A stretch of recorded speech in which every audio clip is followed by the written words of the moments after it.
Este es los componentes principales del residuo sólido en los Estados Unidos. Esto solamente como un punto de comparación, porque yo les quiero mostrar, por ejemplo, si ustedes observan la columna donde está cada uno de los componentes, el papel. Fíjense que el papel constituye el 39.2% de la cantidad de residuos que se generan en los Estados Unidos. Ese dato es un poco viejo, pero eso no ha cambiado mucho. También se genera, como en segundo lugar, está los desechos que provienen de los jardines, después plásticos, metales, y fíjense que eh, prácticamente al final están los residuos de tipo orgánico diferentes a la vegetación, está el 6.7%, es decir, que hay poco desperdicio de la comida, pero eso tiene que ver mucho con que la mayoría de los alimentos que llegan a las casas de los americanos ya llegan previamente procesados, es decir, que no tienen por qué botar una gran cantidad de residuos de alimentos. Aquí vemos ya una comparación con los diferentes países, con cada uno de los componentes, y vemos, fíjense, el papel en los Estados Unidos, Canadá está en el 38%, Francia el 28%, Finlandia el 39% y así sucesivamente. Y comparamos en la última columna con Egipto, donde apenas el papel llega a ser el 13%. Y fíjense en la tercera fila donde aparece la comida, el 7% apenas en Estados Unidos y en Canadá, y en Egipto es el 60%. Quiere decir que la comida es preparada en casa y prácticamente muchos de los residuos que se producen en las casas de los países en vías de desarrollo, pues tienden a generar la mayor cantidad de residuos que se dan dentro de una vivienda. Aquí vemos el tema del aluminio, porque el aluminio, su venta ha sido incrementada y mucha gente recuerda que la mayoría de las bebidas que se daban en cierto tiempo nunca se había pensado en envasarlas en aluminio por el costo que eso implicaba, pero prácticamente al ir avanzando la tecnología, la apertura económica y las facilidades de que esto, de almacenaje de estos líquidos, pues se ha generado una gran cantidad de residuos en el tema de aluminio. Pero al mismo tiempo vemos un incremento en las líneas de color amarillo, en las columnas de color amarillo, que el aluminio también tiene un alto porcentaje de reciclaje. Y vemos que cada vez es mayor la posibilidad de hacer reciclaje de las latas de aluminio. En cambio, no es muy buena la historia para el lado del vidrio, más sin embargo también vemos que hay un alto porcentaje del vidrio reciclado cuando es de la industria de las bebidas, en un 33% aproximadamente. Este es cuánto es la cantidad de agua que se contiene dentro de un residuo sólido, los residuos sólidos. Entonces, una de las formas de medirlo, pues es simplemente, y eso lo vimos en una de las clases sobre sólidos, recuerden que uno metería dentro de un horno el residuo sólido y prácticamente a 100 grados centígrados lo que se hace es que se evapora todo el agua y uno podría medir cuál es la cantidad de agua que había en ese residuo, es decir, cuánto fue la cantidad de agua que se evaporó. Entonces fíjense que si un residuo tiene, y lo vemos en la columna de la derecha, los valores típicos, cuando un residuo tiene desechos de alimentos, pues el desecho de alimentos tiene una alta cantidad de humedad, es el 60% de los desechos del alimento es agua. Entonces esa agua vamos a mirar posteriormente los problemas que acarrea. También si los desechos son de la vegetación, pues tenían un 60%, y ya los demás, como se fijan, el papel, los textiles, la madera y los metales, pues el contenido de humedad es bastante bajo. Entonces, si asociamos eso con la tabla que vimos anteriormente, donde están los diferentes componentes para cada uno de los países, podríamos ya prácticamente decir que el residuo sólido en los Estados Unidos y Canadá tiene muy poca cantidad de agua en comparación con Egipto o cualquier país en vía de desarrollo donde la gran cantidad de residuos son alimentos. Entonces vamos a tener una alta cantidad de humedad, lo cual puede ser una desventaja y en algunos casos una ventaja, como lo veremos. El otro aspecto principal físico de los residuos es la densidad. Y como podemos ver en la columna, en la parte derecha de la diapositiva, cuál es la densidad en kilogramos por metro cúbico con cada una de las partes del residuo. El papel, por ejemplo, varía entre 40 y 140 kilogramos por metro cúbico. Entre paréntesis está el promedio o el valor que más común se da. En el cartón está alrededor de 80. Cuando es comida, pues está alrededor de los 130 a 500 kilogramos metros cúbicos. Se aceptan 300 kilogramos metros cúbicos. El plástico es apenas de 60. El desecho que proviene de los patios está alrededor de 100 kilogramos por metro cúbico. Y el valor para el residuo doméstico, lo que es el desecho sólido que proviene de las ciudades, está del orden de los 130 kilogramos por metro cúbico. Eso es lo que pesaría o lo que pesa el residuo. Y lo que sucede es que esa densidad va cambiando a medida de que lo tenemos en la casa, pero una vez entra a un vehículo recolector, sufre el proceso de compactación donde realmente la densidad va aumentando. Y cuando este llega finalmente al sitio donde se va a hacer el vertimiento, en el relleno sanitario, sufre nuevamente una compactación y eso alcanzaría, como lo vemos en la izquierda, valores de entre 475 a 600 kilogramos de metros cúbicos de densidad del residuo sólido una vez que esté dentro del relleno sanitario. También vemos cuáles son los aspectos del calor de combustión de los diferentes componentes de los residuos. Y como se pueden fijar, el papel, el cartón, el plástico tienen un alto contenido de calor de combustión, mientras que aquellos desechos como los que provienen del jardín o los desechos de la comida tienen muy bajo eh, eh, eh, valor de calor de combustión. ¿Eso qué quiere decir? Que realmente en un residuo sólido en el cual tiene un alto contenido de comidas y de residuos de vegetación, pues es muy difícil utilizarlo esto como un combustible o para un incinerador por la cantidad de agua que esto contiene. Pero si contiene los otros, como lo pueden ver ustedes, tienen un alto poder de combustión y podrían utilizarse estos residuos como una fuente de energía cuando se hace la combustión. Vamos a ver los diferentes aspectos que tienen que ver con el residuo, con el manejo de residuos, perdón. Y el primero pues tiene que ver con el almacenamiento. Nosotros pues nuestro almacenamiento es muy común en la mayoría de las viviendas que se haga a través de bolsas plásticas, pero también hay que pensar en diferentes tipos de contenedores o formas de almacenamiento que podrían ayudar a facilitar la labor de aquellos que hacen la recolección. Y hay diferentes tipos de volúmenes, pues también depende del sitio donde estemos. En especial, por ejemplo, en los sitios de apartamentos. Ustedes hay una cantidad de recipientes que nos pueden servir para el almacenamiento temporal de los residuos. Generalmente siempre deben tener una tapa o algo que los cierre para evitar el acceso a los residuos por parte de los animales y también para evitar para evitar la proliferación de moscas y de cualquier vector o insecto.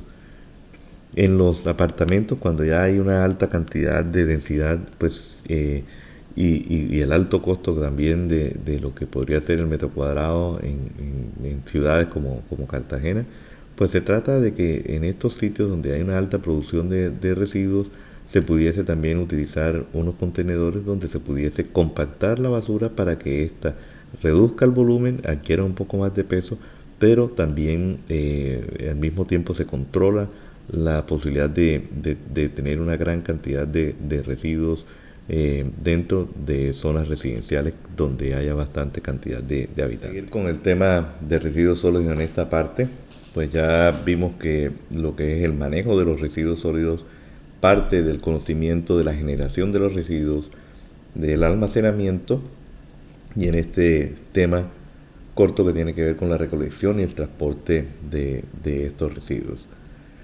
Pues la mayoría de la recolección pues se hace a través de vehículos de todo tipo. Realmente, como lo ven en la fotografía, pues en algunas circunstancias, en algunas partes del mundo, pues se tiene que ser un poco creativo en el sistema para llevarlo de manera adecuada a los sitios de disposición final. Así como también podríamos tener elementos como el siguiente, en el cual se puede apreciar fácilmente como en algunos sitios se pueden tener contenedores y prácticamente llevarse los residuos hasta el sitio de disposición final. Cada uno pues, de estos tipos de sistemas de recolección y luego de transporte de los residuos tiene sus ventajas y también dependen de las características especiales de almacenamiento que tengamos, pero también de cómo la comunidad o la sociedad se comporta en el manejo de los mismos. Existen varios sistemas. Uno de ellos pues, se conoce como sistema de caja fija, que sirve para recolectar cualquier tipo de residuo y obviamente dependiendo de la cantidad que se genere y los puntos los puntos de generación de estos residuos, pues también se va a tratar de que tenga una caja grande o pequeña, ¿no? Existen dos tipos principales de estos sistemas, uno que son cargados de manera mecánica y otros que son cargados de manera manual, que es prácticamente el sistema similar al que se utiliza cuando en nuestra ciudad, que es con bolsas, ¿no? En los vehículos que son cargados mecánicamente pues tienen una ventaja. Una es que el conductor es la única persona que prácticamente estaría en el sistema y eso hace que se reduzca la cantidad de personal que se necesita. Hay una gran variedad de tamaños de este tipo de servicio. Se utiliza solamente para la recolección de residuos domésticos, no es apto para la recolección de residuos de tipo industrial o demolición o construcción. Para eso se usa o se utilizan otro tipo de sistemas. En este sistema de cargados mecánicamente, como lo ven ustedes en la gráfica, es un camión en el cual se le ha adaptado un brazo y ese brazo se extiende sobre el recipiente, que es elevado hacia el camión y se vacía de forma mecánica el contenido de esto y nuevamente regresado a la acera.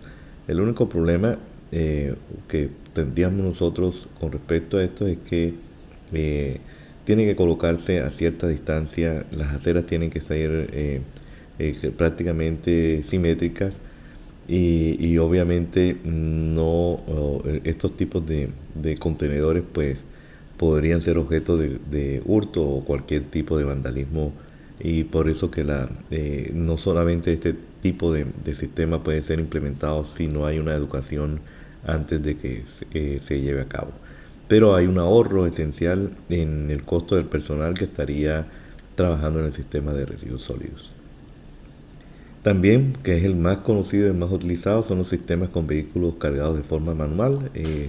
Se utiliza para la recolección de residuos de tipo doméstico y de las calles, y en zonas residenciales pues la carga manual compite con este tipo de carga mecánica, aunque en ciertos países la carga mecánica está siendo implementada, pero obviamente debido al avance que tienen ellos en materia de educación ambiental o educación ciudadana.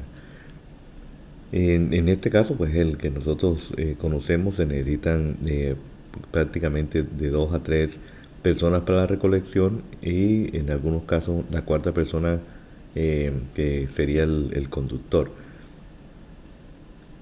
También existen sistemas en los cuales donde en ciertos sitios se almacenan los residuos en contenedores, en especial por ejemplo en grandes almacenes y en grandes zonas de bastante concentración de población, pues la mayoría de la gente le toca llevar sus residuos hasta un contenedor y prácticamente de ahí es recogido por un sistema o un camión que está diseñado especialmente para recoger ese contenedor y vaciarlo en su interior. Esos sistemas tienen una amplia capacidad. Las capacidades de este tipo de camiones se miden en yardas cúbicas. En mano derecha pues están los que se cargan de forma mecánica y los que se cargan de forma manual, y cuáles son los volúmenes que manejan este tipo de camiones. Y como ven, el rango va de 20 yardas cúbicas hasta 30 yardas cúbicas. En cambio, cuando son sistemas de contenedores como el que vimos anteriormente, pues estos pueden alcanzar hasta las 40 yardas cúbicas. Pero no confundir, porque prácticamente muchos no estamos hablando en términos, a pesar de que estamos hablando en términos de volumen, el peso que se recoge es mayor porque podríamos tener una mayor compactación, entonces se recoge una gran cantidad de residuos. El número de vehículos que uno necesita para una ciudad pues depende de la cantidad de basura que se va a recoger, y como lo ven ustedes en esta ecuación simple, tenemos en la parte superior la cantidad de basura que se va a recoger, ya sea en toneladas o metros cúbicos, es decir, en unidades de peso o unidades de volumen, y eso se divide entre el número de viajes que hacen los camiones, porque realmente un camión puede hacer uno o dos o tres viajes dependiendo de la distancia que tenga que llevar el residuo hacia el sitio de disposición final o al sitio de transformación de los residuos.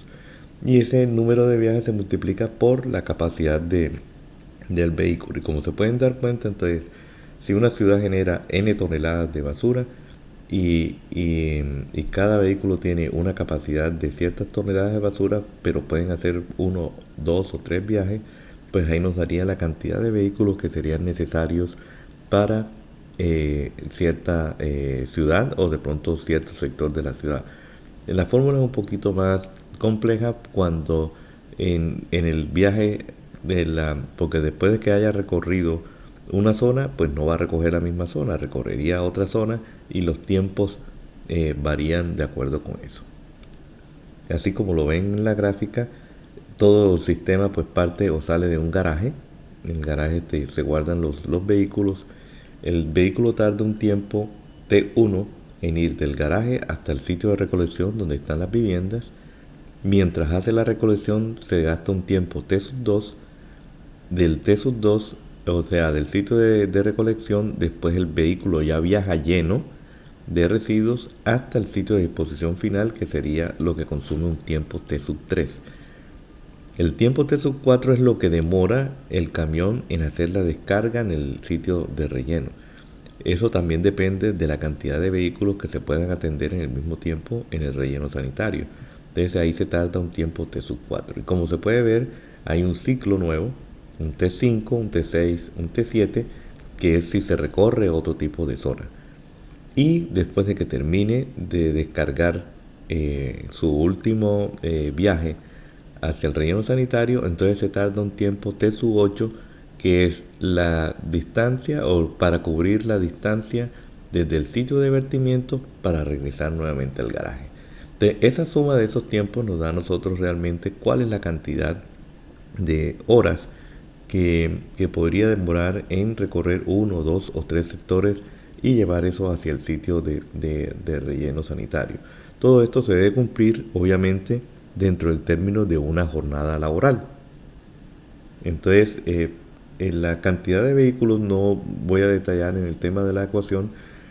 Realmente va a depender entonces de la cantidad de basuras que se van a recoger y del rendimiento que tengamos nosotros en recoger esa basura, y dividido por la unidad de tiempo que nosotros podemos hacer todos los recorridos que le hemos mencionado anteriormente. Esto es una ciencia, realmente cuando uno debe tener el plano de la ciudad para planear o planificar cómo debe ser el recorrido, y hay que tener en cuenta las normas de tráfico, es decir, si las calles van en un solo sentido o en doble sentido, la ubicación de las zonas de mayor producción de residuos, obviamente los horarios, no es lo mismo recoger en la mañana, mediodía, en la noche, porque también depende de la cantidad de tráfico que se tenga. Y el punto de inicio y el punto de salida de la zona de recolección que haya sido asignada a un camión, pues debe estar previamente establecido, porque lo mejor es terminar la ruta lo más cercano posible del sitio de disposición para que realmente el camión demore menos en llegar a ese sitio. Normalmente cuando el sitio de relleno sanitario queda a una distancia demasiado lejos del centro de producción, es decir, donde se esté llevando a cabo la recolección del residuo, pues se utiliza un sistema donde los vehículos llegan a una estación de transferencia. En vez de llegar al sitio de relleno final, pues se manda o se envía los residuos sólidos a través de un sistema de contenedores, y esos contenedores tienen una amplia capacidad y también un sistema de compactación adicional que hace que el residuo sólido pues llegue, o estos camiones puedan cargar un peso mucho mayor y una gran cantidad de residuos mayor que lo que pueden hacer. Y esto hace que sea un poquito más económico. Pero insisto, como lo ven en esta gráfica, que todo depende de la distancia a la cual se encuentre el sistema. En la gráfica, para que entendamos, en la parte del eje de las X está el tiempo que se lleva hacia el sitio de disposición, y en el eje de la Y está el costo por metro cúbico, en este caso por yardas cúbicas de los residuos. Entonces, cuando se tiene, dependiendo de los sistemas, si uno tiene un sistema de recolección de camiones con 8 yardas cúbicas o de 20 yardas cúbicas, pues entre más pequeños sean, pues vamos a necesitar mayor cantidad de camiones. Y entre más grande sea, vamos a necesitar menos camiones, pero obviamente el costo también es diferente. Entonces se arranca en la gráfica con un costo de 0,0 para estos sistemas que recogen los residuos y el camión mismo va hacia el sitio de vertimiento. Pero llega un momento en el tiempo, como lo ven en la gráfica, hay una línea que se llama la operación cuando hay una estación de transferencia, donde corta los sistemas de costo de los anteriores sistemas, y a partir de ese momento es mucho más económico que los camiones lleguen a una estación de transferencia. Cuando el tiempo es demasiado amplio para llevar hasta el sitio de disposición, entonces es mejor que estos lleguen a un sitio antes del cercano para verter su contenido en una estación de transferencia, y de ahí si un camión con mayor capacidad y mayor volumen lleve eso hacia el sitio de vertimiento final.